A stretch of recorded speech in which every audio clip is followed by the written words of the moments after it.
people that cover the game say he's just tall. What would you say to the people that say that are only looking at the size and not just the game? Yeah, they just shouldn't cover basketball. Yeah, you know. And so, like, you go to school and you learn things or whatever, but we all don't like every single class we're in, right? It's kind of a necessary evil. It's like going to work. Like, you don't like everybody you work with, or you don't like certain parts of your job, and, you know, it's tough, right? You got to be able to deal with, like, certain things that are difficult. So I just think everybody should, like, take tests on their knowledge of what they're doing. Like, I think all coaches should take a test so they understand refereeing. And I think all referees should take a test so they understand coaching. And I think all journalists should have to take a basketball quiz or a test, or anybody that tweets, they should have to be able to do it. And if they say something so moronic as that, then they should have to have a probationary status where they can't tweet for like 3 months. I think it'll help like society, you know, like just try to knock out the fools, you know, so they don't have to, you know, meet at the local Walmart and say things that don't make any sense. Oh, man. Are you kidding me? Yeah, we are back on this beautiful Monday, about 70 degrees in South Bend. Yeah, it was nice today. And, man, just a lot of stuff to talk about. I love the new intro with Matt Painter. And he makes some great points in our produced segment today.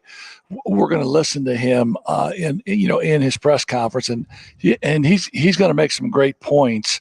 But hey, we would like to welcome you. We have a great show today. Pat and I last Wednesday night took a trip down to Indianapolis for the 2024 Hall of Fame banquet, and we saw some of our friends get inducted into the Hall of Fame. We saw some silver anniversary teams. A long time player for South Bend, John Adams, graduated in 1973. Was when Adams went down and finished second in the state, led by Jimmy Webb, who was the long-time leading point scorer in St. Joe County, I believe, till J.R. Konieczny broke it, maybe. I think so. And we sat, and Jimmy unfortunately passed away in his 30s of some cancer, but he was inducted, and we had the opportunity, and we had the opportunity to sit with his sister, her husband, she got his award for him, and then you had an opportunity to sit right next to Dave Hadaway's son. Yeah, Dougie was there. Had a great chance to see Doug. Ronnie Mitchum. Doug looks good. He looks fine. Your old teammate. So had a chance to talk to Doug, and haven't seen him in several years. So yeah, that was fun. I think he lives north of Atlanta. I think he lives in Ackworth area. Yeah, and so Pat and Doug were chatting it up. When Pat came to South Bend, you became really, really good friends with Dave Hadaway, correct? Yeah, Coach Hadaway just basically adopted me and took me in.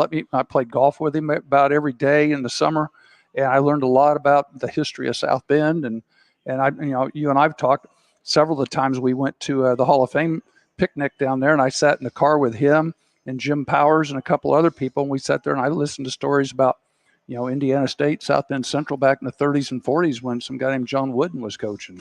Yeah, and some guy named Mike Warren was playing too with Jimmy Powers. With Jimmy Powers, that's right. Yeah, no, and they were there because they had a table back. He had a table for a group of South Bend people, Humnicky, and they had a who's who back there at the other table. Tommy Debates, Bob Berger, and Coach Hess was there from Clay. Yeah, no, it was just it was an all around great evening. And Humnicky won an award. It was the President's Award for Lifetime Achievements or something like that. So we had South Bend people that were very well represented down there at the Hall of Fame. Yeah, and so also being inducted were our friend Dan Dockich. Yes, who gave a Dan Dockich type speech, man. I mean, you wouldn't have expected Dan not to give any other kind of speech. Right. I mean, a very heartfelt speech, but very jovial. Sure. And a lot of sarcasm in it. And Dan being Dan. Yeah. And Pete Smith was great. Pete was honored. I've known Pete since the 80s when he was at Manchester High School, and then he came to Penn, then he went to Carmel. And then he got basically in Hall of Fame for winning 2 state championships at Guerin Catholic. He started the program at Guerin Catholic from scratch. I think his first team was a freshman team. He started it from scratch and just did a great job. And he's a great ambassador for high school basketball. Pete grew up and played at Rochester High School. Rochester Zebras. And he's a few years younger than me. And when I was a senior in high school at South Bend St. Joe, we played at Rochester. And Pete came up to me one time. He said, I'll never forget, man, watching you play against Neil Biemendorfer, the 7-footer that I believe played at Purdue. And he said, heck, you had like 9 points and 7 rebounds. I said, what? He said, you had 9 points and 7 rebounds. I used to go to the games and keep a scorebook. He would have been in junior high back then. That's what we did. Yeah. So that was a really, really cool time for us. We saw a lot of people. We rubbed elbows with a lot of Indiana Hall of Famers. Oh boy, yeah. And one of my favorite talks were. And so what would happen is, I don't know, maybe 12 to 14 guys went in as Hall of Famers, and they give you 3 to 4 to 5 minutes to go up and make a speech. The last guy was a guy that played for Milan. His name was Gene White. Mm-hmm. He was last because of the W's. Right. So he gets up at the end and he says, I'm not really sure what's been happening. I'm 88 years old and I've been sleeping at the end of the table there because it's been so long. He said, most of the people I played with aren't around. I'd like to introduce my wife, and I'm really tired. So thank you for this great moment, man. And he did. Some of his teammates were there, and Bobby Plump was there. I mean, everybody that's still alive from the '54 team was there, and they were sitting behind us, 4 or 5 tables, and they made us a point of telling everyone that, hey, there's no ball game Saturday, so they're doing a big celebration. 70 years ago this year was when Milan beat Muncie Central. Yeah, no, that how cool. I mean, how cool is that? And it's immortalized somewhat in the movie Hoosiers. Mm-hmm. I mean, not everything that's in the movie actually happened, but it's a great story, and it's a great way to immortalize that Milan team and Jimmy Chitwood and everybody. Well, and Bobby Plump, I saw an interview with him here over the weekend, and it said the only part of the movie that is exactly accurate is the last 20 seconds of the movie, movie when they showed the ball game, because everything that happened is exactly that. When we were in the huddle, they said, give me the ball and get out of the way. Yeah. And the character in Hoosiers, Jimmy Chitwood, said, Coach, I'll make it. Mm-hmm. I'll make it, Coach. Just give me the ball, because in the movie they were going to run another set, and use Jimmy as a decoy. Jimmy said, no, man. He said, just give me the ball. I'll make it, Coach. Mm-hmm. And I mean, I don't know if that's exactly what Bobby Plump said, but I'm pretty sure that's kind of how that went down with Bobby Plump too. Hey, so in a few minutes, we're going to talk with one of our friends, Doug Mitchell, the head coach the ex-head coach at Indianapolis North Central. Doug got inducted into the Hall of Fame a couple of years ago, won a couple state championships. He played college basketball with Pat at Butler. So we're going to get Doug's sentiments on what it was like to get inducted into the Hall of Fame. I'm going to talk about a couple sponsors. Then we have a great show. We're going to talk about our brackets. We're going to talk about our leaders in the bracket. We're going to talk about maybe someone who thought he should have been a leader but can't bust a grape. That's Jackie Heck. And then we have a lot to talk about in these tournaments that are going. Not only the NCAA tournaments, but we have the NIT, we have the NCAA women's tournament. And speaking of that, I have my Notre Dame gear on. The women won today for the Lady Hoosiers as they won 71-56. Yeah, today is the Lady Irish. Yes, the Lady Irish. They had a 2:30 ball game here at. My bad. They had a ball game at 2:30 here at Purcell Pavilion, and during the workday, but the place was full. It's not a work day for you, is it? Not today. No, you watched. I mean, did you watch it? I did. Every day Saturday for me right now. Yeah, but you know what you should have done? Hey, heck, take the day off school, and we should have gone to Purcell Pavilion and watched the game. That's always a good idea, but I'm at this point where if I have to park way far away and walk up, I might have great seats. But I know. It's just as easy to sit on the couch. And I will tell you this before you get into that. My brother Steve was in Memphis last night. he had tickets for the 2 games. He saw the Houston game that was over after midnight last night. So he saw the Houston game and he saw the Baylor game too. So he saw 2 great games in Memphis last night. And we'll get into that because that little guard at Houston is really, really special. And speaking of special, Tony Letcher with Health Markets Insurance, whether you need help with your health insurance or Medicare, it's time that you get the right coverage for the right price. I had dinner with Tony yesterday, man. We just talked about this. Call Tony at 574-307-8882 or visit his website at tletcher.com. 1995, John Adams graduate. Adams High School, that's right. And so Tony spent the entire Big Ten tournament in Minnesota at the Target Center watching 11 games. Wow. Said IU, because he's a big IU guy, IU, Nebraska. Terrible, man. Terrible. Hahn Funeral Home. The loss of a loved one can leave you with lots of unanswered questions and stress. At Hahn Funeral Homes of Mishawaka, they are there to help. Their focus has always been on the families that they serve. Please give Pat Hahn and his people at Hahn Funeral Homes, located at 505 West A Street in downtown Mish. Call them anytime at 574-255-1474. When that time arises to you lose a loved one in your family, please call Hahn Funeral Homes. They just do just a fantastic job. And obviously Magic Mind, man, come on. Say goodbye to the feeling of being amped up and hello to the feeling of being dialed in. Reduce stress, steady, calm energy, focus and clarity, benefits that build daily.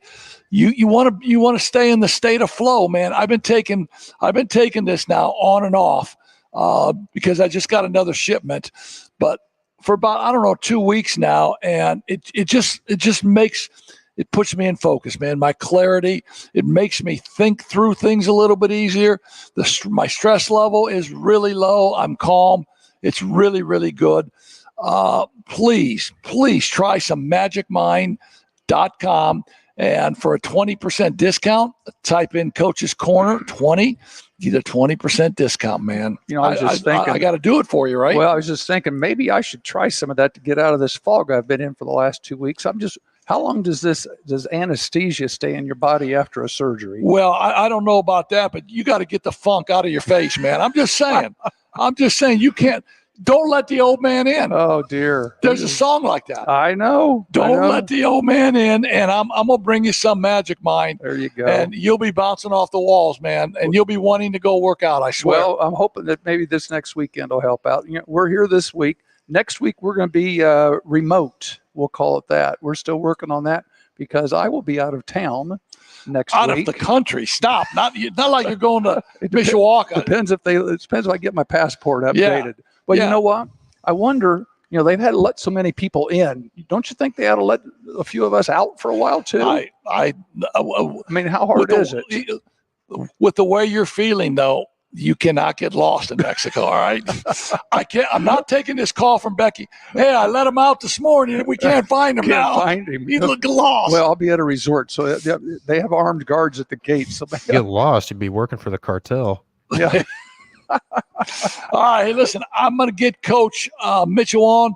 Why don't you guys do a couple other sponsors, and we'll get rolling with this. Okay. Scott, show us the Frick's Driving School. We've got spring breaks coming up. Some of them are this week. Some are next week up here in the area. If you want, a lot of you people that are with Frick's Driving School, give them a call because I know we're going to be working all day. None of this after school stuff because there is no school.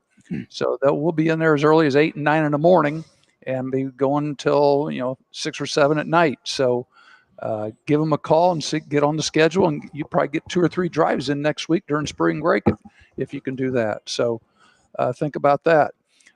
Scott, one of the things I was going to ask you to do, can you find the women's bracket and see if we can get some updates? Because I know Notre Dame played at 2:30 and they won. There's Colorado won. I'm looking to see. There was a game going on when I left. I can't remember. Indiana's on right now. Is IU? Okay. Yeah. So IU's playing right now. And who are they playing? They are playing Oklahoma. Okay. And is that at IU? It is at Ass Hall. Okay. Assembly Hall. Assembly Hall. We have the one and only, the great Dougie Mitchell on, the ex-head coach at Indianapolis North Central, couple state titles, ex-teammate of the great Patrick King. Mitchie, what's going on, man? Yeah, how you doing? I'm good. Always good to hear from you, man. Oh man, are you kidding me? The times that we had playing against each other, Anderson, North Central. We could talk about really 2 or 3 special games. One game I want to talk about that was special was I got the appointment to do the McDonald's All-American game, and one of the first guys I thought about to help me as an assistant was you. There's nobody that gets along with kids as well as you do, and it didn't matter if they were the best kids in America or they were nobodies. You do a great job of coaching kids. And I told you, I said, Doug, we play this year. As long as you keep the game at 20 points or under, I'll have you be one of my assistants.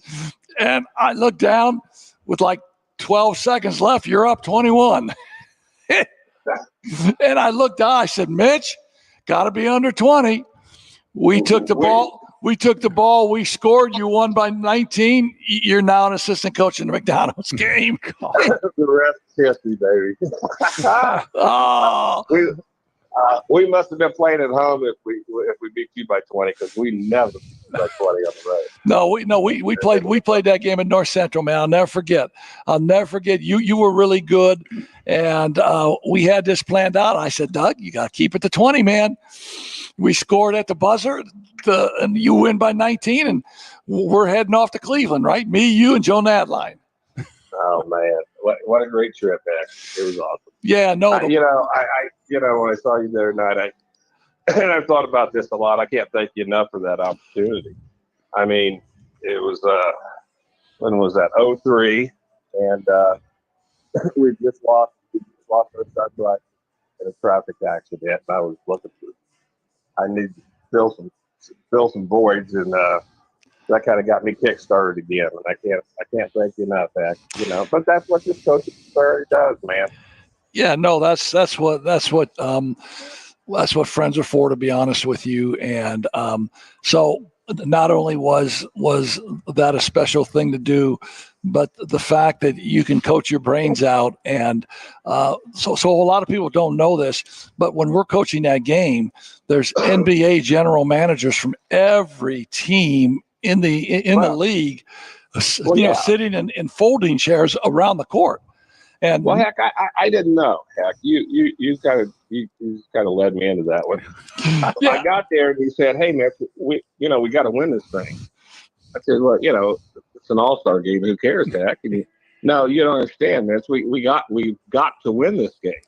I said, "Well, why?" He said, "Well, we got this LeBron James guy on our team, and he's from right up the road, dude. We have to win this game." Yeah. Okay. I guess he must be pretty good. Yeah, and we have It must be pretty good. And we have the little point guard named Chris Paul to go along with him, right? Chris Paul. How about that? Hey, Yeah. we were we were great coaches that night. Yeah, you guys were great. Hey, Mitch, I got a question for you. Now, tell me, Heck's got all this stuff that's got LeBron's picture with him standing next to him. That's all signed. Did you get any pictures like with LeBron or Chris Paul or any of those guys when you were there? Did you have, because Heck's story, and it gets better every time he tells it. He says, LeBron, sign this because someday it'll be valuable. Did you do that? No. I can't imagine. You were too busy coaching, I'm sure. I was not. I couldn't do that. I don't know. That's just my thing. Well, but I do have this. I will. Coca-Cola was a big sponsor and everything. Yeah, McDonald's and all that. And those little polar bears. It's just a little fuzzy polar bear about 2 inches high. Yes. And one day I thought, I'm seeing Heck sign get all these things signed. I thought, well, I don't have anything. I guess I better get something signed. So he signed that for me, and I've got it set in my den now. Well, so I'm going to tell you exactly how that went down. The night before the game, I brought LeBron to my room, and I said, LB, listen to me, man. I said, we're going to have guys in central Indiana, 1 million of them watching this game. I got my family. I said, there is no way we can lose this game. I said, you understand that, LeBron? He looked me dead in the eye, man. And I was kind of messing with him, but he was serious. He said, Coach, ain't no way we're losing this game. I said, all right, then sign all this stuff for me right now.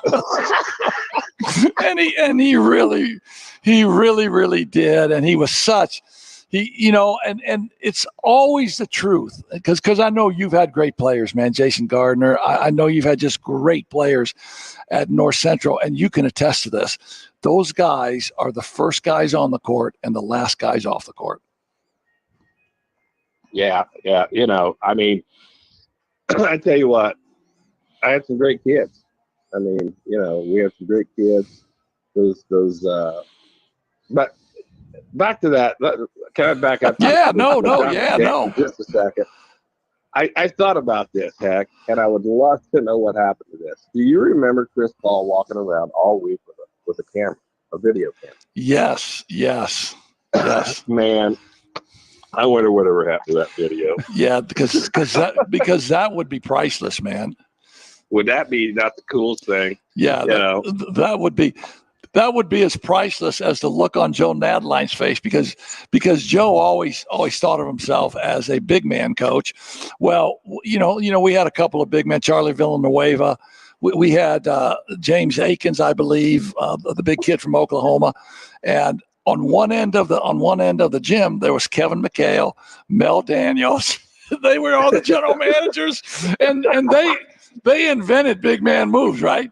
And so we say, Joe, take your bigs right down there on that end where Kevin McHale is and put him through a workout. And Joe's face was like, are you kidding me? No, that was the best. That was the best. Yeah, and you got to remember. I'll never forget it. I was going to say, Mitch, for the people that don't remember, this was still a time period when kids could go from the high school straight to the pros. Because I know 2 years later in 2005, they were up here in South Bend. And when Kiefer was running the team. And they had all the pros over there because my high school kids were going, Coach, can we go across the street? Because the men were practicing over at IUSB, which is literally across the street. And I said, I don't know anything about it. So during gym class, they disappeared. I said, just don't take any pictures. Well, they come back. They got pictures with Bird, Jerry West. Coach, look at this. Coach, look at this. I'm going, oh, darn, I'm fired. I won't even make it to the next game. I think you let me skip school. I still have that picture with Luke Zeller. Well, I know it. So the one thing you Mitch, is that Luol Deng didn't even play. He was in a boot. He had hurt his ankle, remember? And he was around us the whole time, but never played. Didn't he scrimmage with them? Because I thought they went at it. No, he was in a boot and he couldn't play, but he just wanted to come. But here's my last story about that. In reading the Jordan books and the Jordan rules, Michael Jordan used to always talk about how the general manager for the Bears or the Bulls, his name was Jerry Krause. And he used to always call Jerry Krause Crumbs because Jerry Krause would have a sweater on and all the crumbs from the donuts would be on the sweaters. And Jerry Krause was at the practice.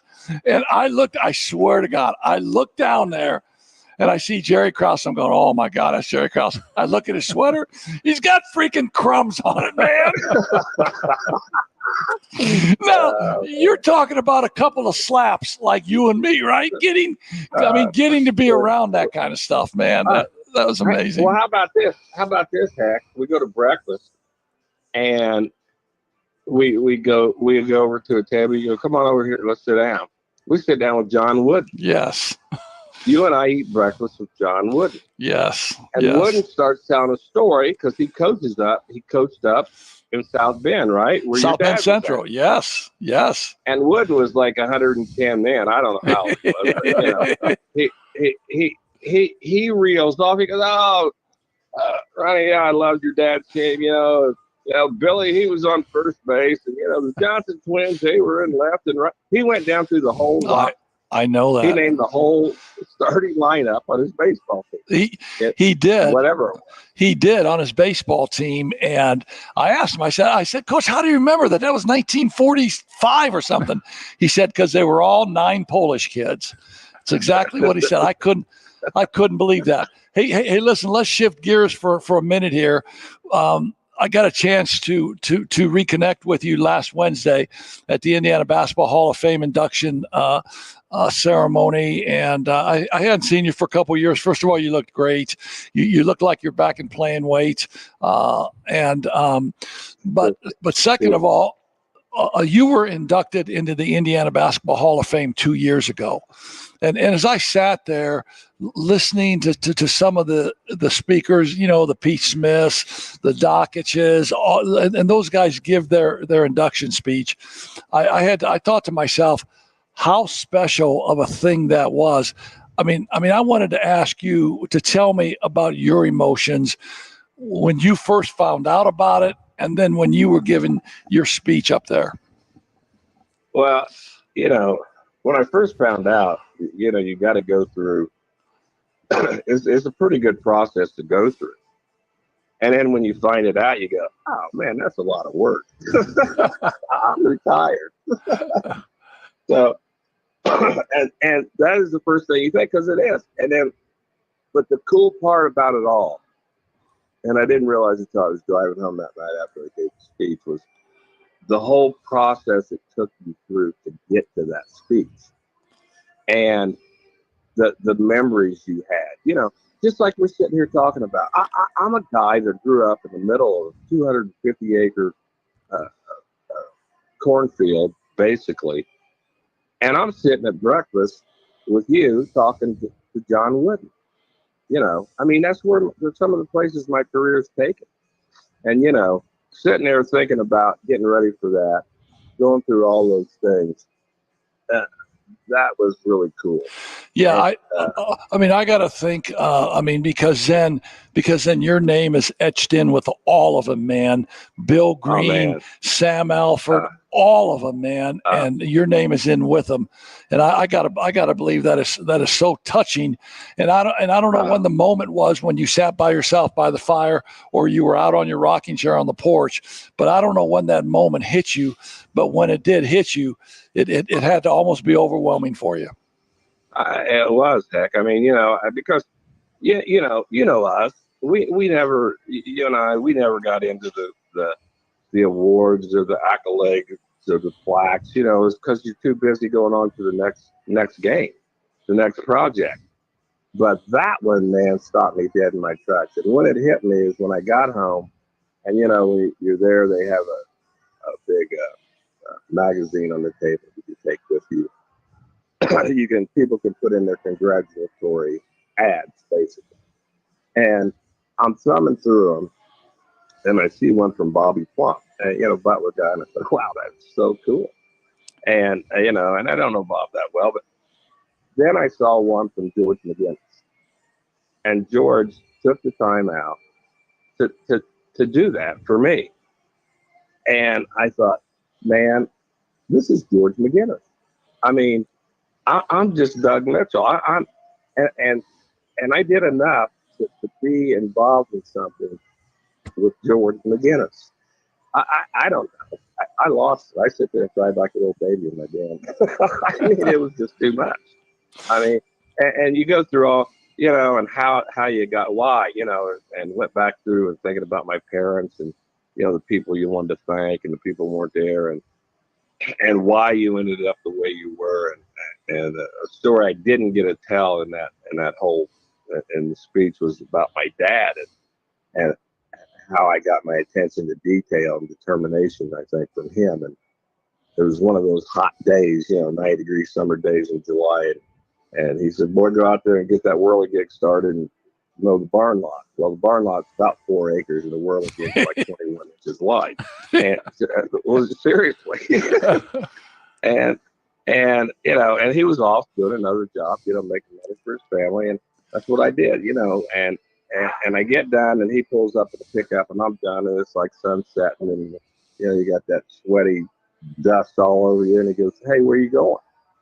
I said, "I'm done. I'm going in to eat." He said, "You're not done," and that's all he said. And I turned around and looked around. I went back in. I fired up the whirly gig. I went back in and just chopped a bunch of. I didn't nothing. I thought I was done. Came back, shut it off. He goes, "Where are you going?" I said, I'm done." He goes, "No, you're not." He said, "Come here." That whole barn lot was spotless except for 3 sprigs of foxtail grass that were up against the pole barn. And that's all you could see. That's all there was. Mm-hmm. He looked at me, he goes, "Why would you ever want to do a job where you work that hard and not pay attention to detail and leave that and have it end up looking like that?" And I never, ever forgot it. Ever. And it was a curse for me almost because I never left that office without turning around and going back and say, "Okay, is there anything else? Is there another video I need to watch? Is there another grade I need to check? Is there another, there was always something." But he gave that to me. And, that's kind of what that induction did for me. It took me back to all those times that kind of made me who I am. Yeah, that is so special. And, you and I've known each other since college, and I can remember, here's Doug Mitchell, who was the guard for Hamilton Heights, who nobody had ever heard of, and Exactly. here they are in the Anderson Regional, and I'm in college by then because you're young, grade younger than I was, but Hamilton Heights, you guys won the Carmel sectional that year. Yeah. You guys won the Carmel sectional, and you get to go play in the Wigwam in the regional, and I'm thinking, okay. Because then you show up and you go, "I'm from Hamilton Heights." I'm going, "Good deal. Let's go play ball." And then we were on the scout team for at least a year or two. Dude, we took every shot that every great player in America had. We did. 2 years, baby. You know what? The scout people don't understand, but being on the scout team is not all bad. Oh man, because you can't really do anything wrong. Hey, back then you're playing like these guys play now. You could just dribble around and shoot it whenever you wanted to. Yeah. Martin, Notre Dame stuff. Yeah. The only problem I had, Adrian Dantley, you could put it up anytime you wanted. Yeah, I know it. I just remember getting, having to guard. I'd have to go from guarding Wayne Burris, then the next, 10 minutes I'm guarding Barry Collier, getting the crap beat out of me. Because that boy had some bows. He could move you. Did. He was a mean sucker on the court. But yeah, those are the stories I remember. And then, you were coaching college ball, and then you and Heck ended up going to high school about the same time. North Central's your only high school job, wasn't it? Yeah, 25 years. You went from college back to high school. I mean, what a great move. Yeah, Heck and I used to. That's how I met Heck when we were in college. You were at Ball State. I was at Butler, and we always recruited the same guys. Yeah, always ran into each other. And there was one night, Pat, I don't know if Heck ever told you, there was one night we were in Chicago, and we drove Jay John is now the AD out of Cal. Right. I remember Jay John. Cal. Okay. He and I drove the same car. He drove, and we went up to Chicago, and we were going to scout 2 different places. He dropped me off at the gym. He was going to pick me back up after he went and watched his game. And Heck was at the game I was at, and he goes, "Hey, I'll just take you back to Maryville." Okay. We'll meet at such and such place. And okay, good. So we watch the game. We go back. We're in the parking lot. Jay doesn't show up.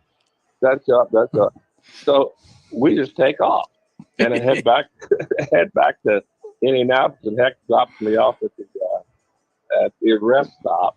I don't know if my car was there. Heck, I was taking a potluck. Jay was going to stop and pick me up. I don't remember that part. Yeah, no, I was scared to death. I was scared to death of your wife calling me saying, "Where's Doug?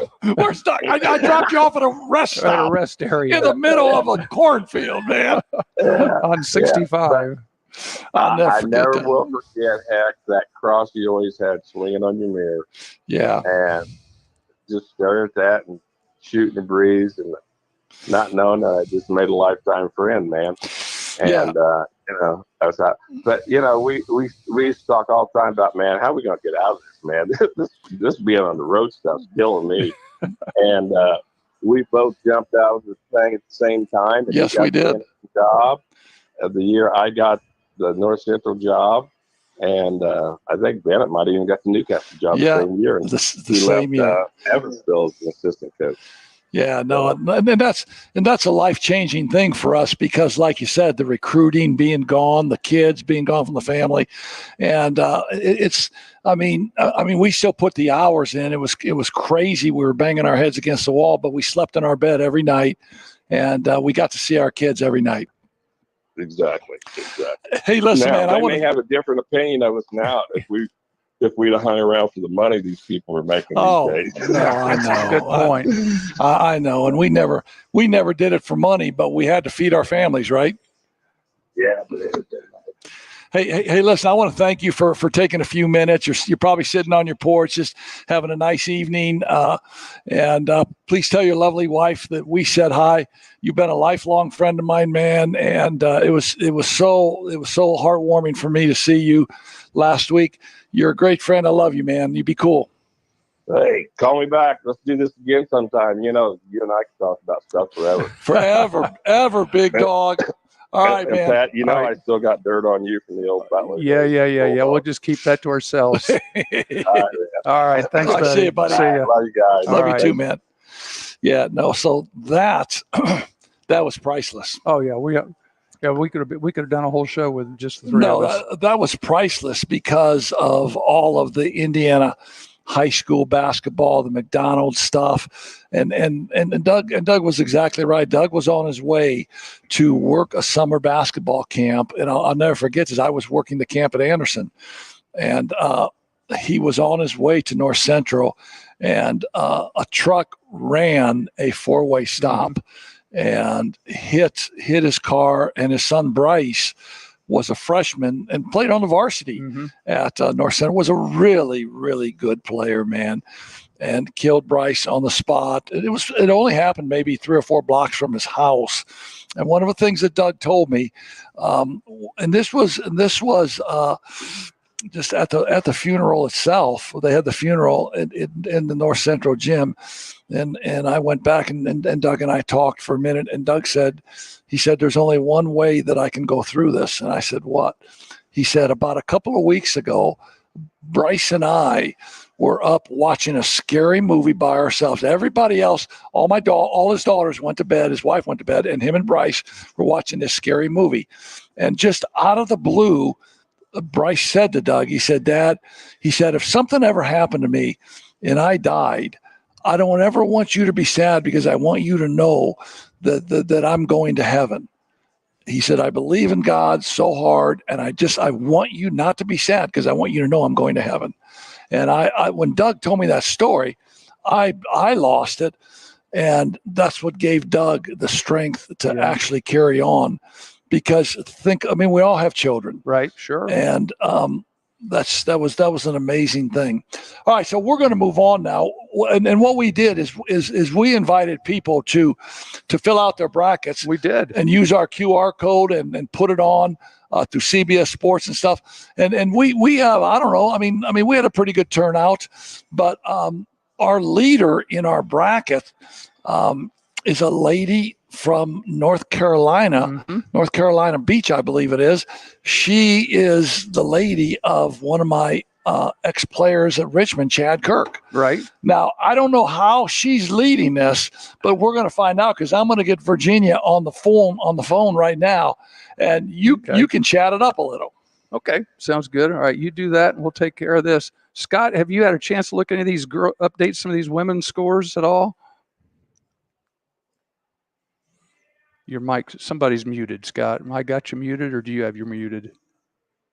It's me. Sorry, Oh. my mic got unplugged, and I'm trying to do something. I'm just trying to look and see. You said IU's playing right now. Yeah, but now I've got today's a good day to have ESPN on for the women. Yeah, because I think they got games on all night. Here's a question. This probably would have been more appropriate for when Doug was on, but for him especially, that had major big time D1 ball players like Eric Gordon and Chris Wilkes. Yeah, he had Mr. Basketballs. I wonder at what age do you realize like someone's special? Like I kind of want to know like Shannon's take on it too. Like, did he know Romeo was going to be as good as he was in 6th grade, or did it take time to develop? So like a guy like Chris Wilkes, who was 6'8" probably, and shot up like a weed. I'm sure you could tell he was going to be really good at a pretty early age. But for a guy like Eric Gordon, who wasn't huge, he's obviously a basketball player, so they're all pretty big anyway. But for a guy like Eric Gordon that has had such a good NBA career and had such a good college career and obviously such a good high school career too, I always wonder when that moment is that a coach goes, oh man, this dude is different. Yeah, and I think if you talk to Jimmy Shannon down in New Albany, he would have told you with Romeo, they knew that like 6th, 7th grade. They had him tracked them because he had people in Louisville that were trying to recruit him across the river to play at Trinity, because down there in southern Indiana, for example, Kentucky, you can play varsity basketball in 7th and 8th grade.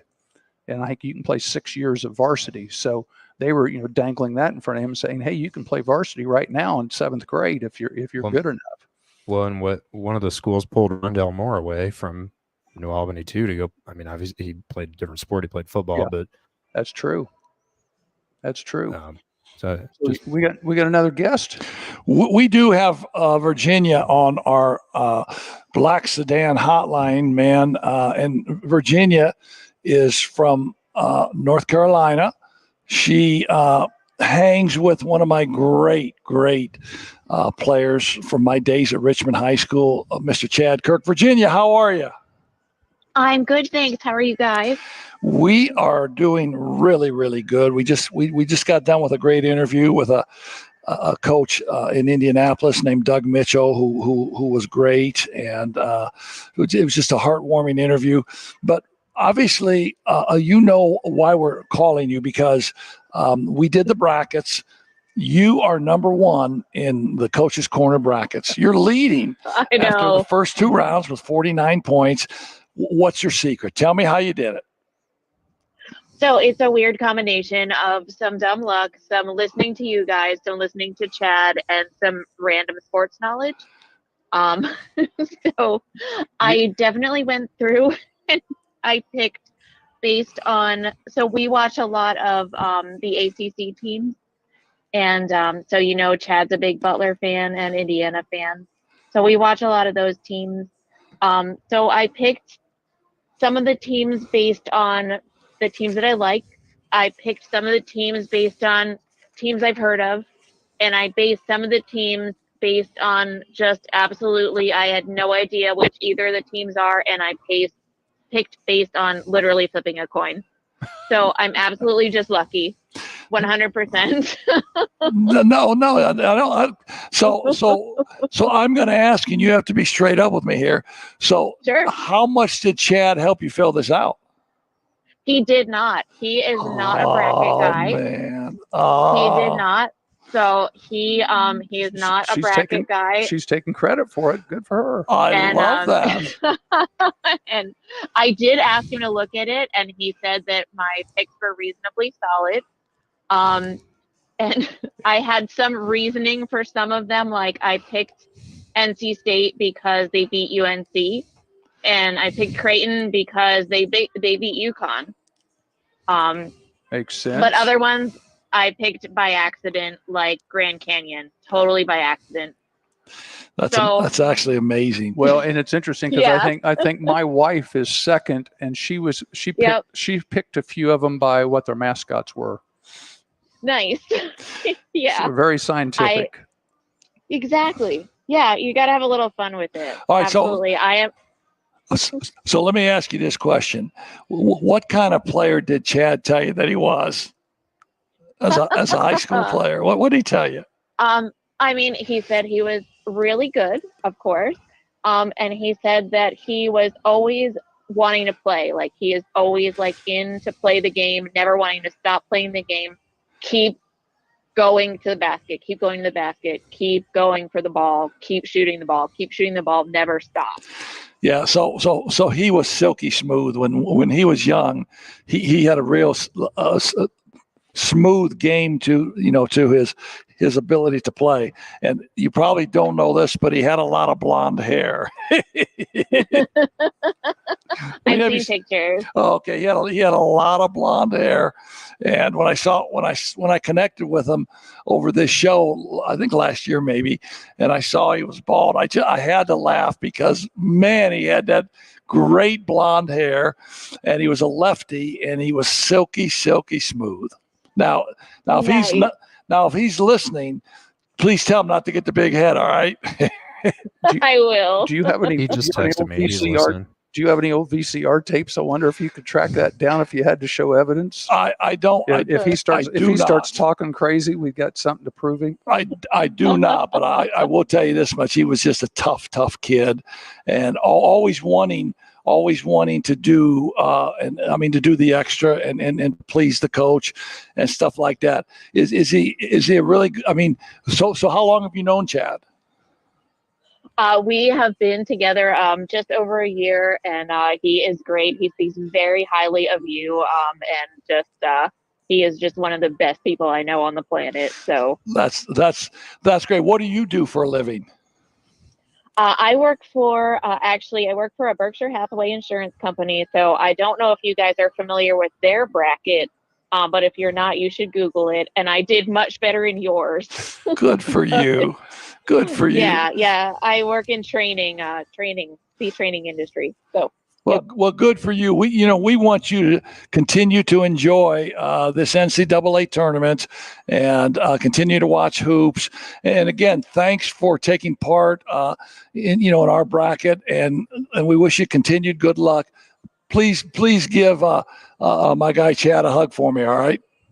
I absolutely will. Right, absolutely, 100%. It's been a pleasure talking to you guys. All right, now stay tuned because believe it or not, we are going to start a second contest tomorrow that has all 16 of the correct teams. So we're going to do a Sweet 16 tournament in addition to the one that we're going to continue. So we're going to have two separate things going on just because we can. So you're awesome. You're welcome to get in on that too. So we'll. Hey, so I have a question before you go. Sure. Did you pick Creighton to win the national title because you work for a Berkshire Hathaway company and you wanted to please the boss, or was that an independent thought? To get in Warren Buffett's good graces? Yeah. No, I picked them because they beat UConn, and I looked up the statistics of a team winning 2 years in a row, and it was low. So I just picked Creighton because I thought, well, they had a chance. Why not? That's what this is all about. That's an amazing story. Hey, Virginia, so one of these days, you're going to get a phone call. You and Chad are going to get a phone call, and we're going to be 20 minutes away, and I hope so. And we're going to bounce down and hang out with you guys. All right. Yep. I hope so. I look forward to it. All right. Thanks for taking part in our bracket, and thanks for taking this call. See ya. Yeah. Yep. Bye. Thank you. Bye. Bye. What a great, refreshing voice. Why not? Yeah, after listening to us. No, our sorry voices and stuff. Just a cheerful person. And I was going to say, if you continue to look at that bracket, Scott, there's a couple of names toward the bottom. I think I would like to tell you that my name's where it is on purpose, just to make. I didn't want to win this. Mine is. Stop. But I think I took the advice of one. If you people that are in this will remember, you had some options where you could just pick some of the experts. I think I picked one of them. They also had popular choices. So was it Wally Zerbiak who picked Utah State to beat Purdue yesterday, and then they lost by 40? Yeah, it was. but here's the thing I want you to look at. Look at all those people that picked the same teams, and that guy down at the bottom is the only one that picked Houston. So. Stay tuned here. We've got a lot of teams coming up that have chances. One of the things we're going to talk about, we've got one more phone call to make here in just a second of one of our other contestants, but we're going to talk a little bit about how Saturday and Sunday kind of went, we'll call it chalk compared to all the upsets, and people were saying it was boring because nobody upset or anybody had any upsets.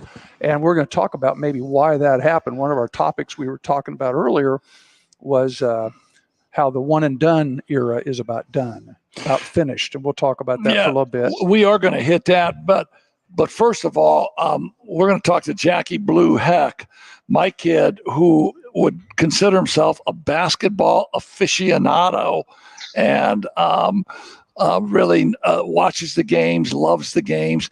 He puts a bracket in.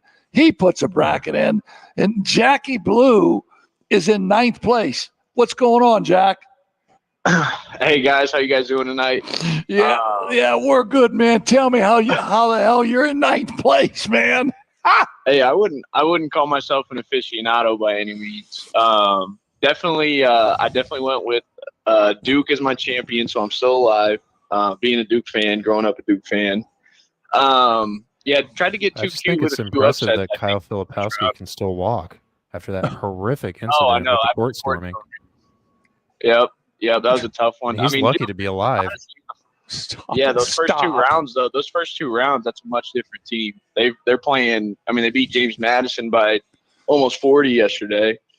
First couple rounds tried to get a little too cute with some upsets and picked a couple Cinderella runs.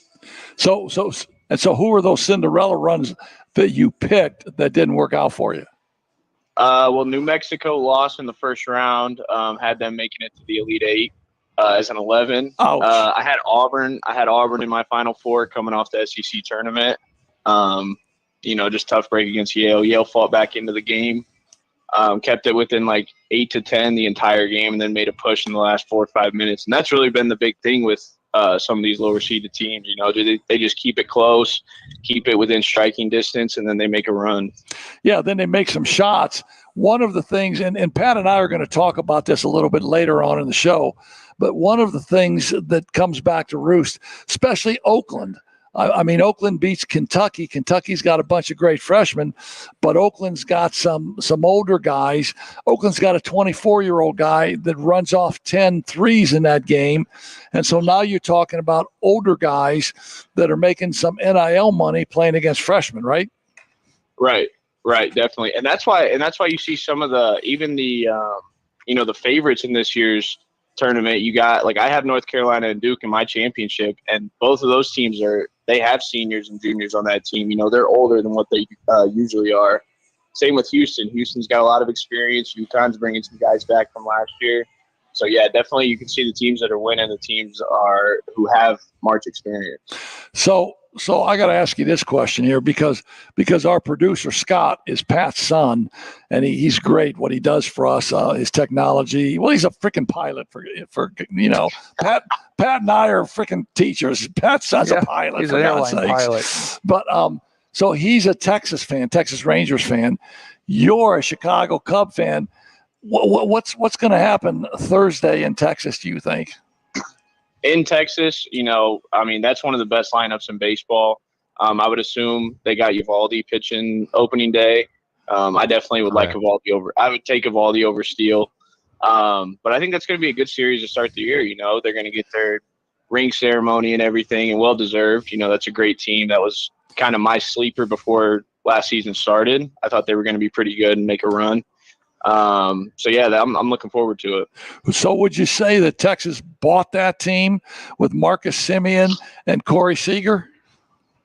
Well, they took their team down. They stripped their team down, and they kind of went into a year or two of rebuild. They got some young prospects, and then went out, and when those prospects are maybe a year away still, they went out and bought a couple free agents, made a trade, signed Jacob deGrom, signed Seager, signed Semien, and then they got guys like Evan Carter on the opening day roster. You got Wyatt Langford, who they drafted out of Florida last year, make the opening day roster. So they kind of got a good mix right now. Is that your take on it too, Scott? Yeah, pretty much. It's going to be murderer's row in the pretty much 1 through 9 in the lineup. They can hit. I don't know about the pitching until about the All-Star break when they maybe get Jake deGrom and Max Scherzer back. I was hoping they'd re-sign Jordan Montgomery, but it hadn't happened yet. There's another Scott Boras client that's getting fleeced. Yeah, I could talk about that all day. Yeah, so we don't have enough time for that one. So Scott went down to the ballpark, I think he said today, and looked at tickets for that. He said tickets were like $300. So, for that series. Yeah, Yeah, Yeah, just for Thursday to see him hang the banner. Yeah, where'd you get tickets? Where's your seats? I'm not going. Oh, I thought you said you were going to get No, tickets. I'm saving my money to go to the Final Four. Okay, never mind. Jack, no, so Jack was playing basketball last Wednesday. That's right, Jack. or maybe You're on the Red Cross team, aren't you? but he tore his Achilles tendon and he's waiting to have surgery. Jack was going to go to that Cub Dodger series in Wrigley Field, weren't you? Yeah, it's Otani's first road series as a Dodger. It's I think the second home series the Cubs have. Yeah, definitely was excited to go see that, but probably out now. So I bet you won't make it. Yeah, probably not. How's that for one? I bet you won't make it. Right. So what do you think the tickets would have been going for that game? Me? Yeah. They were bleachers. I think when they released them, bleachers were like 40.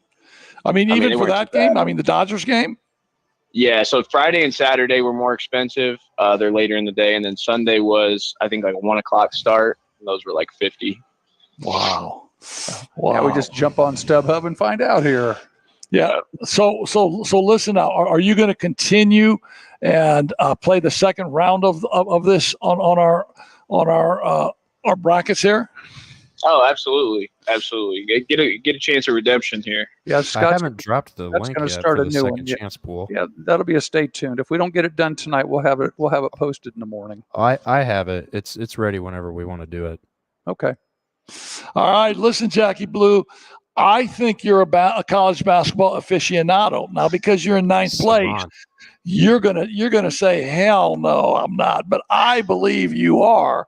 So I'm looking forward to this next round of picks, and Scott will have our other system up. So I'm looking for you to be up in that top 2 or 3. You got it? All right, I'll try my best. All but right. hey, I'm a fan of the game though, and I love when March is crazy. I love when there's upsets. I love when my bracket's busted. All right. Hey, here, bottom line, Jack. How many of the Final Four do you still have? I have 3. I only lost Auburn. Okay. You're good. You're better than some. Yeah. How many of the 16 do you have left? I want to say 10 or 11. 10. Yeah, 10 or 11. Okay. My prediction is this next week, Thursday through Sunday, is going to be the best Thursday through Sunday we've had in several years because you've got most of the heavyweights. So we're very few surprises this time around. You've got one team, North Carolina State. Yeah, it's double digits. Everybody else basically a 1, 2, 3, 4, or a 5. Yeah, and North Carolina State's not easy. I mean, they won 5 in a row for the ACC tournament. They beat Duke. They beat North Carolina. They've won 7 in a row, then, right? Yeah, for sure. You're right. So yeah, stay tuned. Hey, listen, man. Thanks for taking this call. How were the dogs when you went home? Good. They were great. They didn't mess with your Achilles, did they? No. Just pointed the crutch at him, told him to stay away. All right, man. Listen, you hang in there. You'll get that surgery. You'll be back. You'll be back rolling, my son. All right. Thank you, guys. All right. I love you. See you, man. All right. Oh, man. Jack comes. I mean, he calls me playing basketball. He calls me, says, Dad, I think I tore my Achilles. Oh, no. And he can't move his foot. And I meet him Monica and I meet him at the emergency room. So you called me and said, guess where I am? Yeah. Yeah. And we all know that those are scenarios where it just, there's no way to make it heal faster. No. It just has to heal. And so hopefully while he's healing, he'll pick his ass up a little bit and get into maybe the top 2 or 3 of our bracket. Maybe things are going to change. You watch. I agree. Hey, let me do a couple commercials. Then let's come back with our Frick's road game of the week. We can do that. We can talk a little bit about that. Let me talk about, first of all, the Black Sedan Band. We didn't hear their music today because we had a little Matt Painter stuff rolling. But the Black Sedan Band, man, they are so cool. My brother does a great job with that band. He's kind of the leader of the band. He's the drummer, and they play some great tunes. So any interest in the Black Sedan Band, let us know, and we can get you in touch with the right people. Tony, I got a picture now. No, there they are. There they are, the Black Sedan Band, man. And Tony Letcher with Health Markets Insurance. Whether you need help with your health insurance or Medicare, it's time to get the right coverage for the right price. Call Tony, 574-307-8882. Had dinner with him last night, like we talked about, and 1995 Adams grad. He's wonderful. He'll help you with anything you need. Hahn Funeral Home, the loss of a loved one can leave you with lots of unanswered questions. They have experienced funeral directors and staff. They'll be there for you and walk you through every step of the way.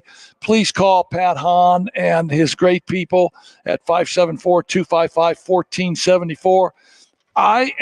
I am on it so good now because of Magic Mind. I've been taking it for maybe 2.5 weeks. Say goodbye to feeling amped up and hello to feeling dialed in. Reduces your stress level, gives you steady, calm energy, gives you focus and clarity, and the benefits will build daily for you. I can't tell you how much more focused I am and the clarity that I have. And I'm a walking advertisement for it. We're going to take care of you, big dog. Going to get me out of this funk. We're going to get the funk out of your face and get you out of this, man, because you're killing me. Because you're still rolling, man. Oh yeah, I'm all right. And you know what else we got to do? I just need some skin bracers. Snap out of it. Yeah, no, we got to sharpen the blades on my mower. I can't have you not ready to roll on that. That's a good point. That's a great point. So listen, magicmind.com, Coach's Corner 20 for a 20% discount. Get some, and I guarantee you'll feel great. I'll tell you, we have. So is Magic Mind more of is it more of Prevagen or is it Ritalin? You're making it sound like it's almost Ritalin. It's not. It's not a drug. It's a nootropic, and it has all organic materials in it. Magic mushrooms. There's mushrooms. There's a lot of different things in it, but it's absolutely phenomenal. And like I said, I'm a walking advertisement. I mean, I'm not fumbling all over myself. I'm good to go. That's all I can say. We may have to start talking about going across the border here to get some of those little gummies or something. I ain't into any of that. I'm into Magic Mind. The NCAA brackets, man. I know we've done okay. So we're down to 16, right? We got 16. We got 16. We got UConn on 1 seed against San Diego State. And we know San Diego State made a really good run last year. Final Four, Final Two. I think everybody played in the title game. Yes, they did. I think everybody is really impressed with UConn and Bobby Hurley. Well, they showed him in the locker room after the game. He talked about just keep it going. We're steamrolling people. Just keep it going. Yeah. Keep that. Keep your foot on the gas pedal and keep that chip on your shoulder. Yep. And I saw him during the game. His team was winning, and he was jumping his guys' ass because coaching them because they were a little lax, and his team was going to win. And he wants that. He wants the pedal to the metal, and I love that.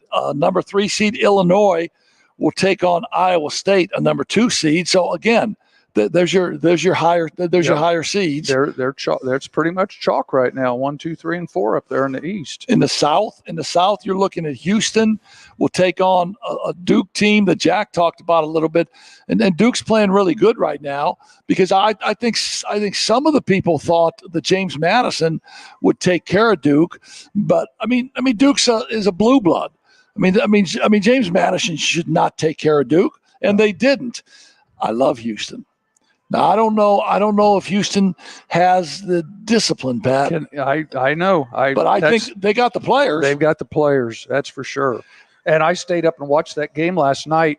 They were up, 10 or 11 with a minute and a half left and just about. Well, it went overtime. They were down 3 with 1 second left, and they were talking about Samson will not foul. He will not foul. He's going to let him shoot it. 1 second, the guy basically rolled the ball back from it, and the guy picked it up and shot it, went in to buzzer. Oh, they went overtime. But there was never any risk of them losing that game. That they were down 3, it went overtime, and then in the overtime they dominated the overtime. Now, what was interesting is they had 4 guys foul out. Yeah, no, they were in foul trouble. They were early. big time foul trouble. If that game would have gone to another overtime, it definitely would have been an advantage. against Houston on that one. That's for sure.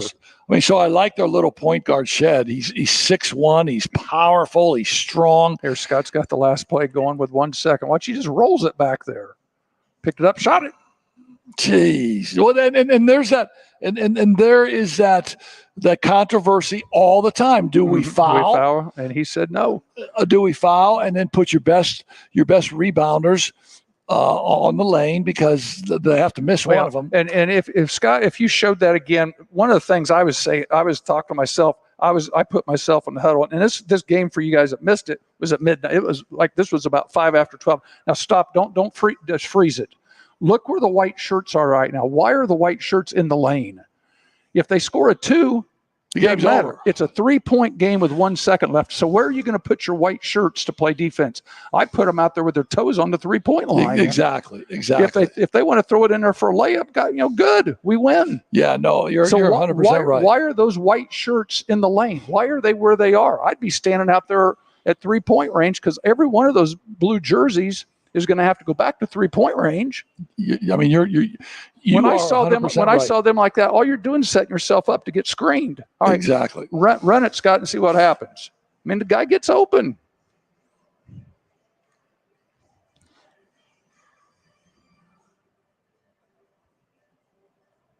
Yeah, there it is.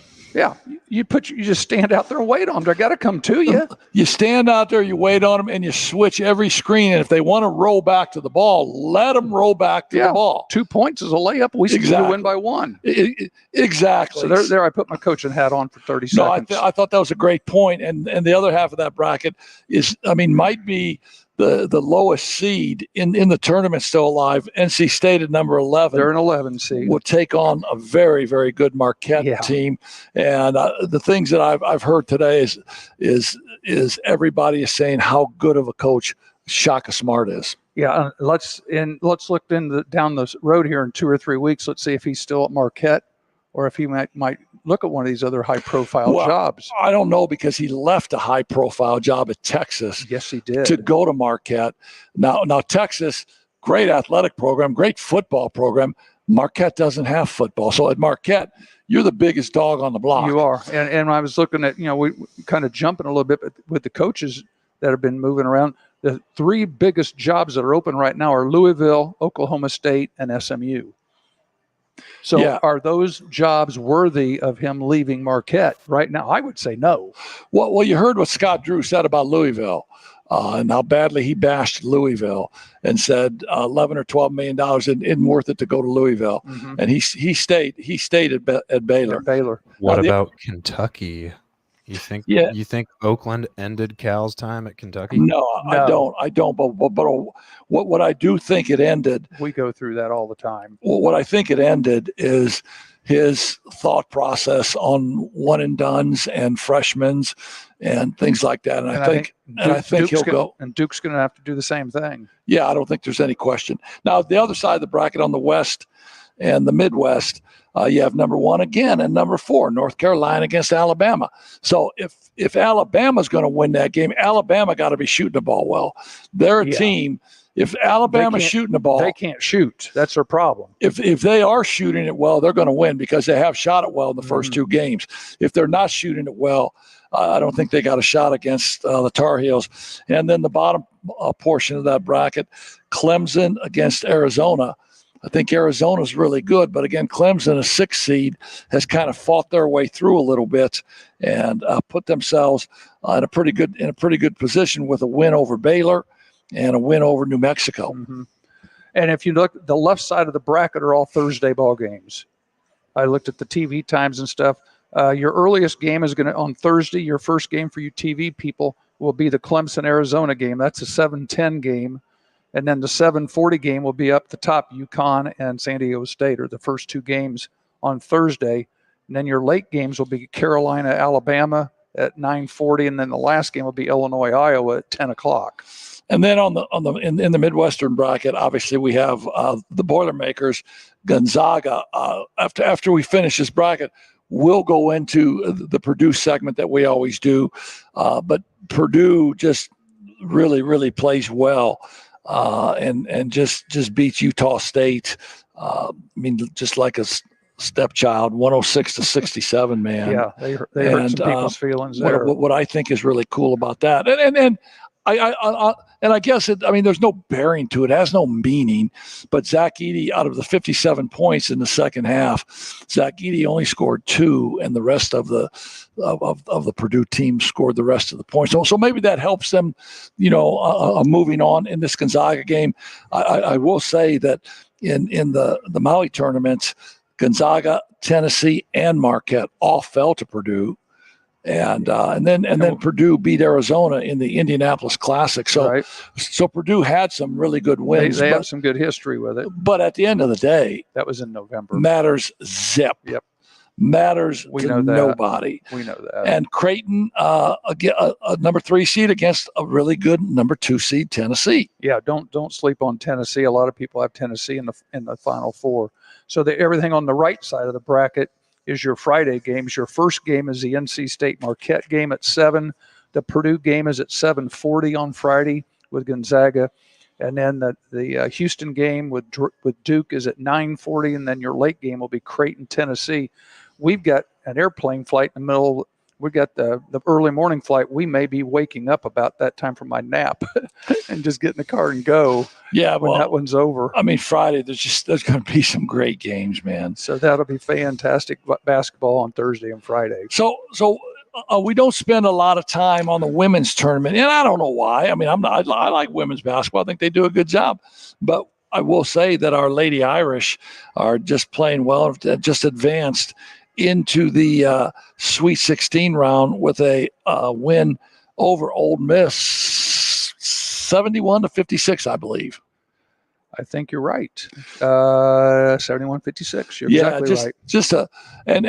And as we said earlier, that was played here at Notre Dame, man. Right. If you were a 1, 2, 3, or 4, that's one thing the women have done is you host. They tried a few years ago to go to a neutral site, and it just did not work out. So if you're a seed 1, 2, 3, or 4, you get to host. See, I use a 4, and they're playing Oklahoma like right now. Matter of fact, that game might be about over.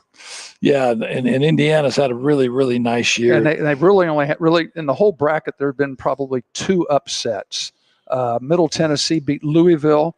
They were an 11 seed, and they beat 6 seeded Louisville 71-69 at Louisville, which was a big surprise.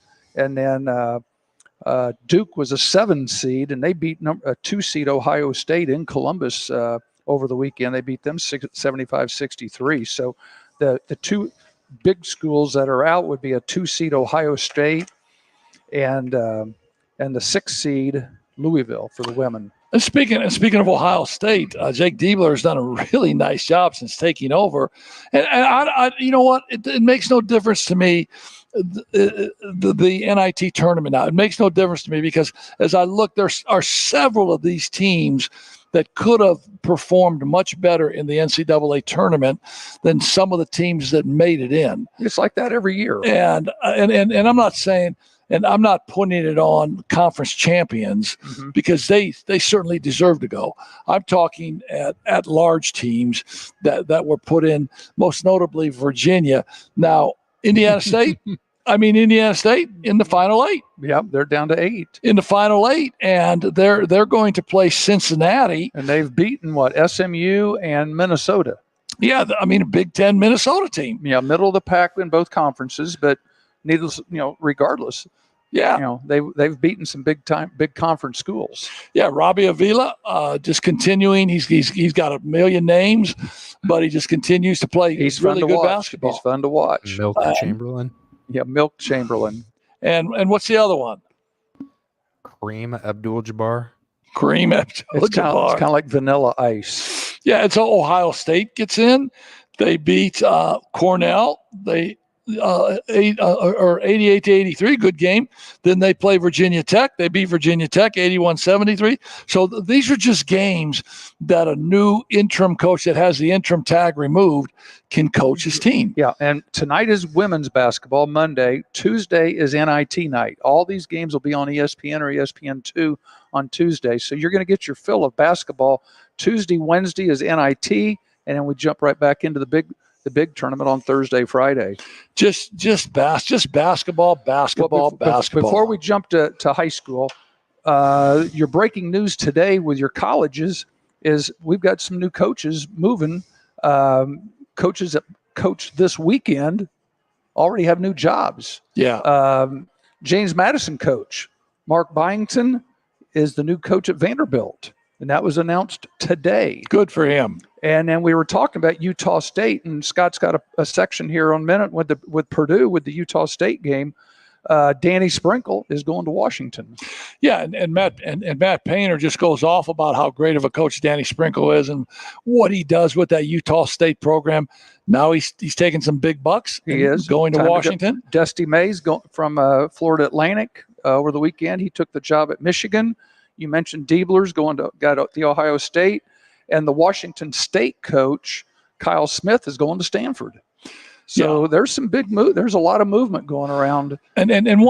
So I think one of the questions, or one of the big questions that a coach who's interviewing at a school will want to ask, not how many returning lettermen do I have, not what is the fan base like, how much NIL money do I have? How much money do I have for transfer portal? Yeah, and I think that has to be the new question. That is the new question, and I am.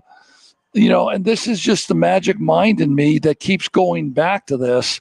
I really do, man. I keep going back to that movie Blue Chips because how true that's is it? What it 30 years later, that's where we are. That's what Pete Bell was all about. We can't do this, but they did do it. They got busted. Ricky got a tractor. Dion got a car. Today, that's exactly what it is. And you've got banners in Ann Arbor that are in the storage closet because the Fab Five supposedly, some of the players, they say, were getting paid to play. Yeah, and that's and that was in the 90s. I mean, you can't do that. And I guarantee you that is an early topic of conversation in these coaching searches. Yep. Excuse me, sir. Yeah, I love your school, man. Everything's great. Oh yeah, the arena's cool. Blah blah blah. Oh, the president. I love the president. Oh, the AD. Oh, beautiful. How much NIL money you got? How can I get some players in here? Yeah. Because it's all about where they're going and what portal and if they're coming or if they're going. Now, IU, a couple players for IU are going. Right. So what that does, it opens up more spots for Mike Woodson to bring players in. Yes, it does. I mean, there's no more 4-year scholarships. No, they're one at a time. Everybody's a free agent. It's one and done. Yeah. And we were talking off the air, Peyton Sparks. Mm-hmm. He's a sophomore at Ball State, a Winchester kid, a 6'9", 230 to 40 pound kid at Winchester. Averaging 15 points a game at Ball State. Right. Now, I don't know what freshman. I think he was freshman of the year. In the MAC. Yeah. So I don't know. 2 years ago. I don't know what his money was, but IU loses Jackson Davis, and they need to get some bigs. They put something together for the kid, the Sparks kid. Transfers to IU. Mm-hmm. He averages 2 points a game in about 2 minutes. 1 rebound a game. Yeah. You know what he's saying? I'm back in the portal. Right. And you made a very, very, very, a very good point. Hey, Mr. Coach Lewis, would you want me back? I'm sorry I broke the window in your house playing baseball. Can I come back? Can I fix the window and come back and play for the Cardinals? Yeah. Because at the end of the day, he's made some money. And I don't know what it was. Maybe he made $50,000. Maybe he made 75. I don't know. Maybe he made 75 grand. Well, Mr. Lewis, I don't need a lot of money. I got some money. Yeah. See this new Jeep I'm driving, right. Blah, blah, blah. So I want to play. That's where I did not like sitting on the bench. And that's why you made the comment relative to one and dones maybe being a thing of the past. I agree. Well, and see, this is why I think the NIL thing has gone too far in so far as that they're paying to get people in the door, whereas it should act as it has for Jack Golke, the kid from Oakland that made a name for himself for what he did in the tournament, and now he's getting paid because of that. He's been in commercials doing advertising stuff for like TurboTax or something. in the hotel lobby, I heard. Yeah. And you know what I say? Good for because him. he earned it. For him, man. You made 16 threes, son. Exactly. And you didn't want to be called the Cinderella team, right? Exactly. We're not Cinderella. That's Have right. Have you seen the stat that he made more threes in that one game than he has taken 2-pointers all year? Yeah. He took 8 2-pointers the whole year. All year. Everything's threes and free throws. Yeah. So John Calipari, and I'm not going to be negative on coaches, but I will say this: if it's KYP, know your personnel, and you put a personnel board up, right? I put a personnel board up. I'm saying, hey guys, you Kentucky Wildcats, he's taken 8 2s all year. He's taken 300 threes all year. What do you think we should do here? Yeah. Should we leave him? Okay. Yeah. Should we come off and help? Or should we make the Oakland guys drive and finish at the rack? We got shot blockers. Right. Do not cover off of him. Stay with him. Stay. He's a no help. So your question about John Calipari being okay at Kentucky, yeah, I don't think the blue bloods are going to toss him to the curb just yet. I found an Instagram that said that there's a season. It's the off-season program. There's about a 6-week period here after they've been at this since 2012. They said it's the fire Calipari season. So hey, Scott, they haven't made the Final Four since 2015. Right, exactly. You guys don't criticize coaches, and that's fine because you're in the coaching fraternity. I will. There is no coach that has done less with more than John Calipari. And it's all a figure of speech. That's all media created because the McDonald's people, they said the other night that, here they've got all these Alabama by 30, and they put 120 points on them earlier in the year.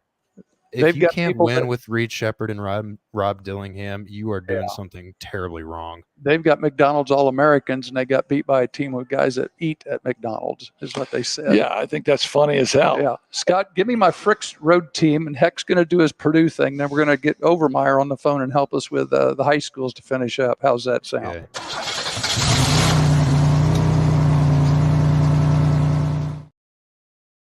Go. I love that There's car. our little car. That's for sure. Hey, since everybody's at neutral sites, everybody's on the road. And I just thought I would take the two upsets that we had this week, that we had for the weekend. Who were the two big games that we had that were upsets? Yale upset Auburn. Yeah, man. Bruce Pearl looked awful. Auburn was a sexy pick to make the Final Four. People were talking about Auburn being maybe a Final Four team, and Yale took care of that 78-76. And then we've talked about the Kentucky game with Oakland 80-76. So my two Frick's road teams, because they were probably the only two what I would call big upsets, would be Yale and Oakland. Yeah, I think those are excellent choices.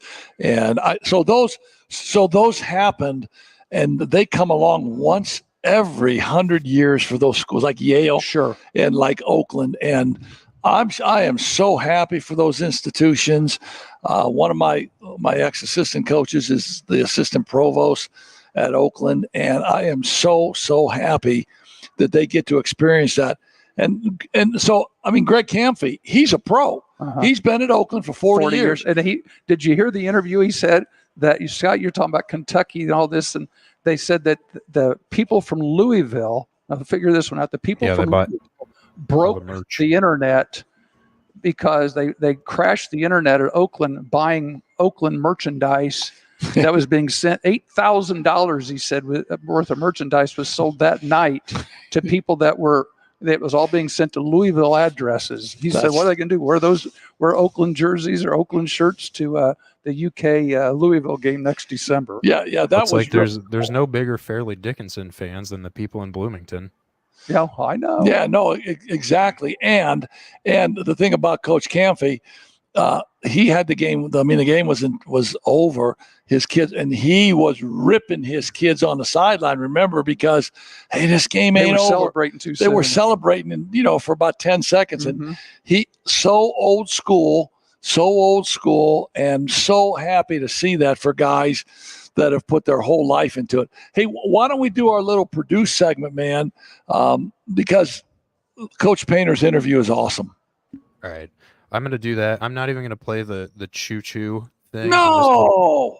Or you want me to still play the train? Oh man, I look forward to the choo-choo. You got to play your intro. Have you guys seen the movie Gladiator? I think it's from Gladiator when he says, "Are you not entertained?" Choo-choo. There's a meme out there, and it's his head replaced with Purdue Pete's head, and it says, "Are you not into trains?" Oh no! All right, Verbal give me some for everybody. Give me some chew, and then let's go to Coach Painter.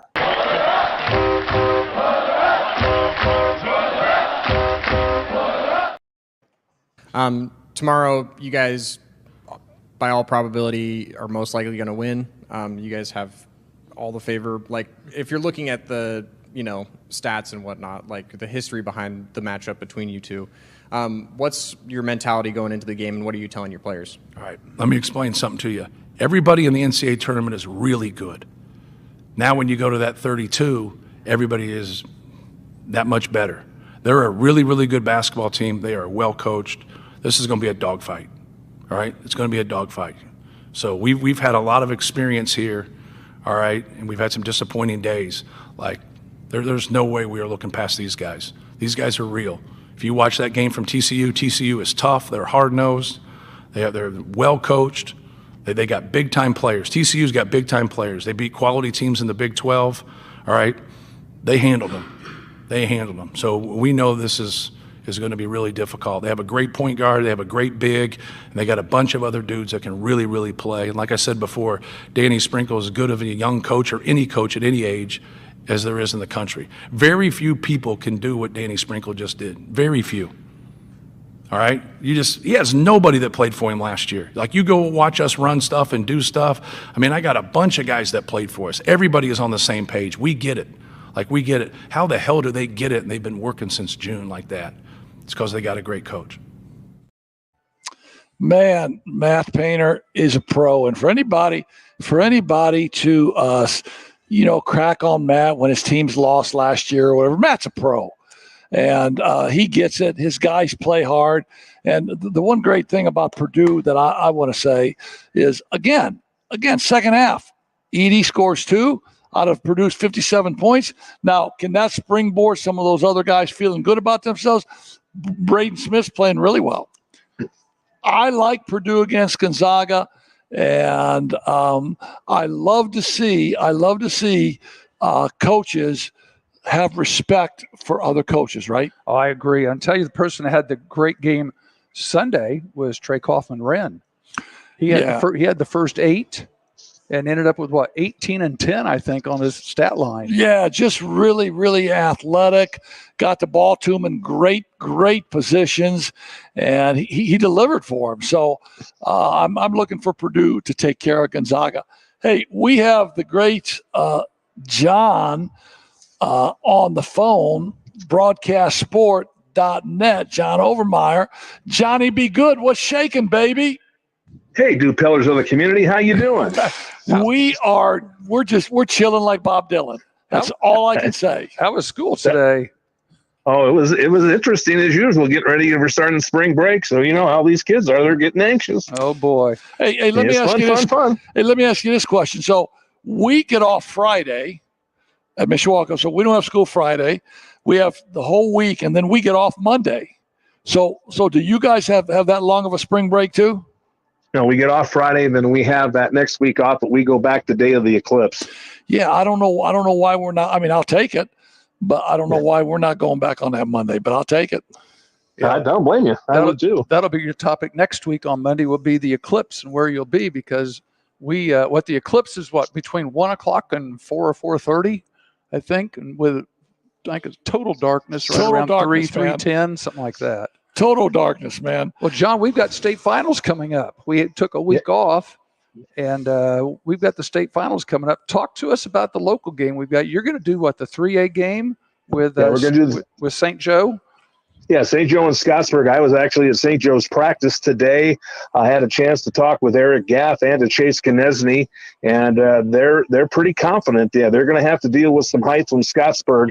Obviously, they've got a 6'9" forward and a 6'4" guard they're going to have to deal with. But you look at this statistically, these teams are pretty much even. So I think this out of the 4 games could probably be the best of the 4 come Saturday down at Gainbridge Fieldhouse.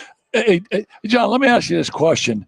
With the fact that they couldn't play last Saturday, did the teams lose any momentum, do you think?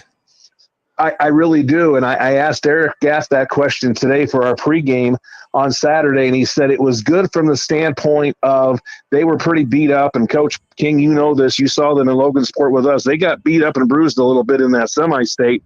But he said more importantly, they lost a lot of momentum because they have not played a game now since that semi-state. It's going to be 2 weeks, so they've lost a little momentum. They've had to get real creative in practice, doing some fun activities to keep the kids motivated and interested because they've had a lot of downtime here. And he's not really sure how that's going to pay off on Saturday. Yeah, the one thing is every team is in the same situation. You know, the week between regional and semi-state was an adjustment because a lot of teams were used to playing Tuesday, Friday, or Wednesday, Saturday. Sectional, they played Tuesday, Friday, Saturday, where they were used to playing 2 games a week, and you only have maybe 1 or 2 days for preparation. So regional, now you've got from Sunday to Saturday.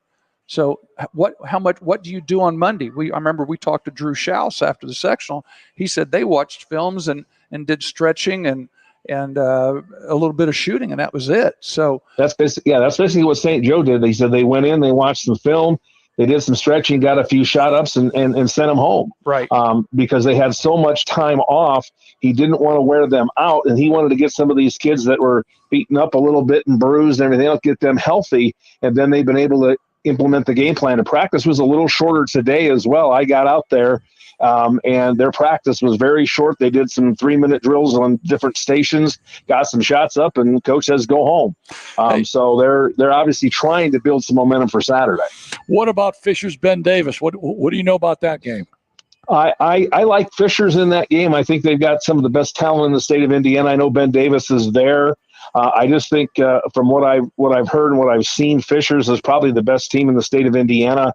I'm not sure how close that game's going to be. I think Fisher's probably wins that by double digits. I just think Fisher's has just too much for Ben Davis, especially on the offensive end, and Fisher's also plays defense quite well. So I kind of like Fisher's in that 4A game. Yeah, they got a couple freshman guards that are dynamite and have great names in the state of Indiana, Gardner and Zachary, and genetically speaking, they're really good players.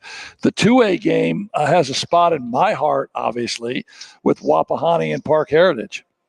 Yeah, I think Wapahani's got a chance. I was talking with one of the broadcasters at the semi-state who follows Wapahani, and he was supposed to do the 2A game on the IHSA radio network, but he's backing out because he wants to do the local broadcast for his local radio station, and they really think they've got a shot. They've been playing well. They're playing their best basketball in the month of March, and yeah, it's going to be a tough task, but they are very confident going into that game on Saturday. Yeah, Brownstown Central, I mean, Coach Bennett at Brownstown, he's just done a great job. Yeah. He's been there forever, right? And his kid is a Purdue recruit and one of the leading scorers. Jack Benter is one of the leading scorers in the state, and he's the real deal. I mean, you've got a Purdue recruit playing 2A basketball, and that says a lot right there. Anything on Fort Wayne Canterbury and Bethesda Christian? I think that'll be an interesting game. I think Bethesda Christian they've got some size.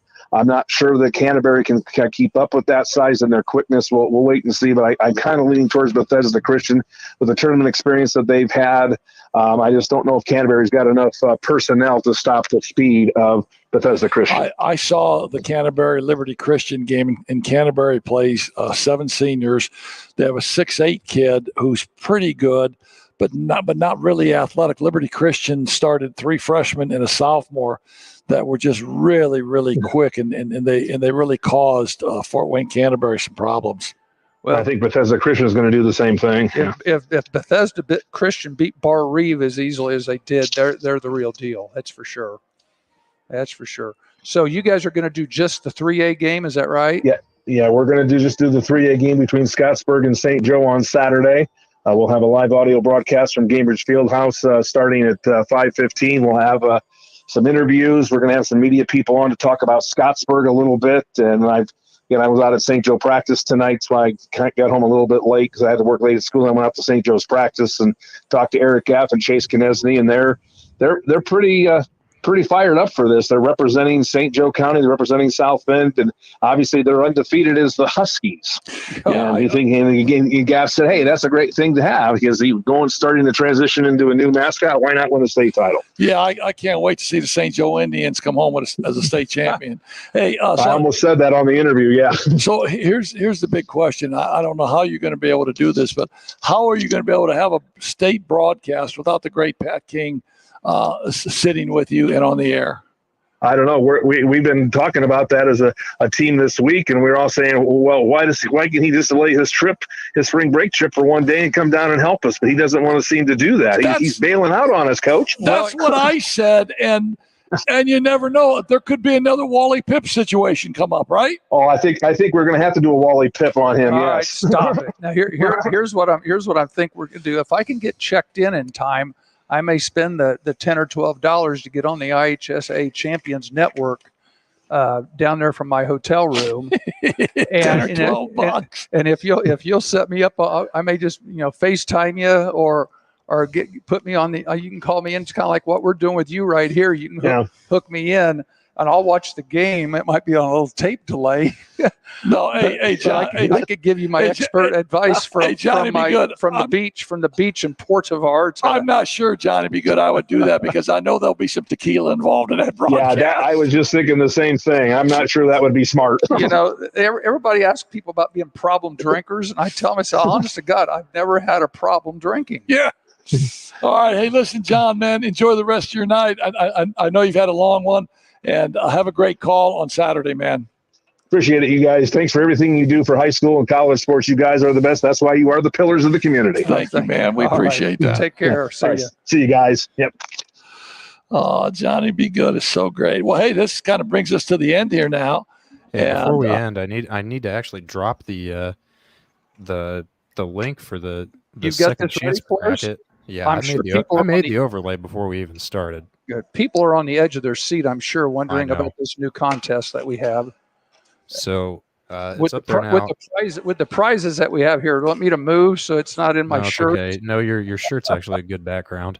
Okay. If I may have made the overlay wrong, but if you can scan the QR code, or if you're watching on YouTube, the link is in the video description. It's right there. So, yeah, hey, this is just click the link or go on ESPN. Go on ESPN.com and type in Coach's Corner Second Chance, I think is what it's called. But either way, if you're on YouTube, click that link in the show description and that'll take you to it. And then I'll drop the link on all of our social medias once we get done. And the one that we started last week, we will continue that. So that one will be that will go ahead. You don't have to do anything for that one. Just sit there and sweat it out. Complain so I can actually join this one. You can join this one new. Okay. And I've actually had some people take pictures of their other one that was on CBS, or they were in an office pool that called later and said, "Hey, can we get in your pool?" Yeah, sure. So I mean, they sent me their stuff. I've got 2 or 3 brackets that I'm putting X's and crisscrosses on them and check marks and stuff. So we've got a nice little showing on that first group. So that's okay. Let me ask you this question. What's our gift to the winner? A bottle of tequila from Mexico? Yeah, I'll with a worm in it. I'll bring something back. How's that? All right. Bring a sombrero. Get the golden sombrero.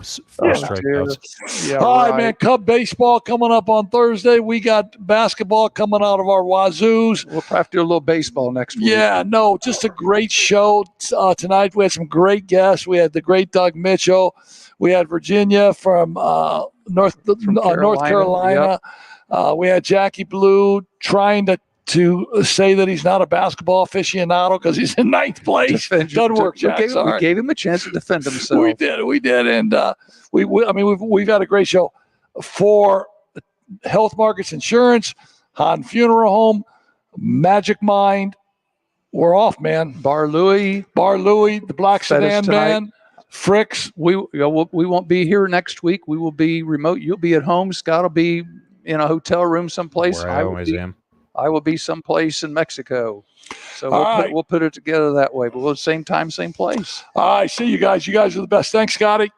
Peace out. Peace. Ladies and gentlemen, you are about to be entertained by the Black Sedan Band. And I'm yours truly, Horse Carl on the mic. I guarantee you, if you want to dance, we don't mind you doing it. We're going to have a good time. Hey, well, I'm the friendly stranger in the black sedan. I want you to hop inside my car. I got pictures painting of a lovable man, and I can take you to the nearest star. I'm your vehicle, baby. I'll take you anywhere you